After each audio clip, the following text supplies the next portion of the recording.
All right, so we're gonna go ahead and talk about the Pomona Jersey project, and this one was actually probably my favorite project even to date.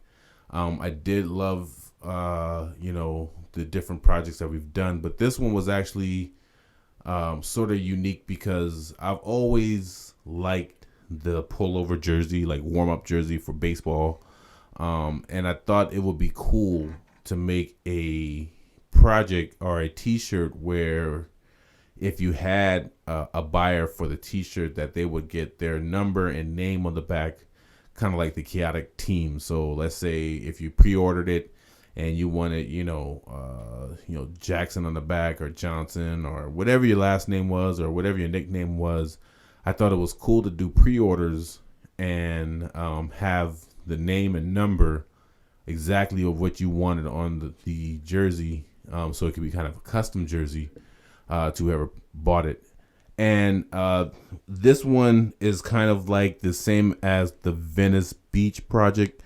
We actually met up with my guy Lex Duran in a Pomona tattoo shop, and it was kind of interesting because the tattoo shop is not, I guess, it's not like publicized. Like you wouldn't know there was a tattoo place there unless somebody told you to come here and get a tattoo. But once you got inside, it did look like, a legit, tattoo parlor and everything. And it was really cool because, we brought the idea to Lex Duran, and we asked if he was able to take our logo and do whatever he wanted to do with it. And Lex was super dope with it, man. He had the light board. He pulled out a table and sat in the middle of this like warehouse, and he started drawing the logo. And me and my cousin were super geeked because we were watching like Lex develop this curvy, super eccentric logo of the chaotic style, and we're capturing it. And it looked like, like pretty amazing. In the meantime, there's people in the background like getting back tattoos and chest tattoos, face tattoos, whatever it was. There's people coming in and out, and it took Lex quite a bit of time, not to necessarily come up with the design, but he did it a sketch on 3 different pieces of paper, and he drew out everything. He kind of got the sketch going, and then about 2 or 3 hours later, he came with a long piece of paper, and he traced and redid the whole design on the long piece of paper.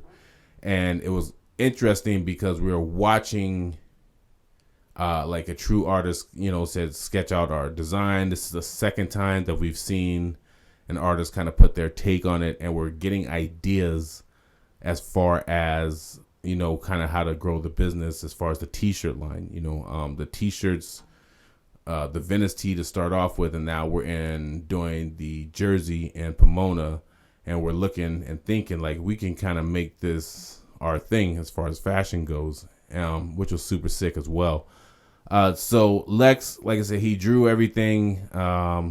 It took a few hours. We were in the tattoo parlor. My feet were like mad hurting because it was like 4 or 5 hours, 6 hours later when he got done. And me and my cousin were so excited that we took it like straight to like FedEx Kinko's to get it scanned. Like, so we left Lex's tattoo parlor, dapped him up, of course, you know what I'm saying? Appreciate you. And got in the car and immediately went to like FedEx Kinko's to have them scan it to a disc so we didn't mess up, crinkle it, or mess up anything in that situation. And the interesting thing, if you would think I would learn from the Venice t-shirt about the colors and the expensive and how much it costs, but I wanted the jersey to be embroidered and stitched.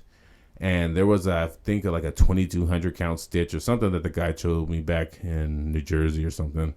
And he did, he could have did a little cheaper, but I wanted the stitched to look super sick. And, I was playing softball at the time, so a lot of my softball teammates bought jerseys so we could look uniform, kind of let me host, or not host, but sponsor the team. And then we had a few other people that bought the jerseys outside just, the softball team. But like I said, the stitching on it was super intense and super detailed, and then the lettering and patterning came out super sick as well. The fabric wasn't quite what I wanted, but like I said, in learning, you kind of know to look a little bit more, I guess, in that aspect. I do plan on doing another jersey. It might go back to Lex Duran as well to see if he can do the away jersey and see if we can get the right look, the right feel, and see if we can kind of move that along. I thought this project was super sick because it helped create our whole fashion line. Like, from then on, we knew for a fact that we were going to video every design and put them up on YouTube. And this design was incredible. Like I said, it's still one of my favorite videos. And about this time with Lex and his design is when we started kind of thinking about what we were going to do with the video and the music aspect of it.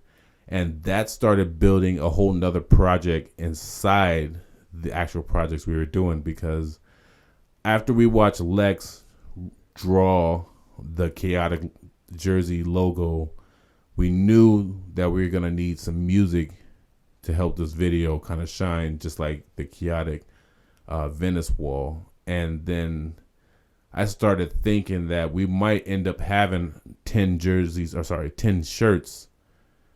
And that in itself could be another project, because that's 10 different songs that we need to highlight each shirt. And that's kind of the seed that started the Rat the Cons CD.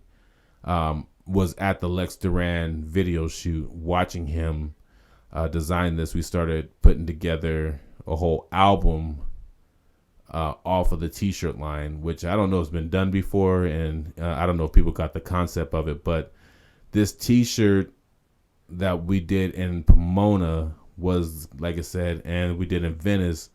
Actually, every t-shirt we did, I think there's 10 songs, there's 10 t-shirts. So it's kind of like a mixtape of t-shirt design to an album. And that was the beginning of that.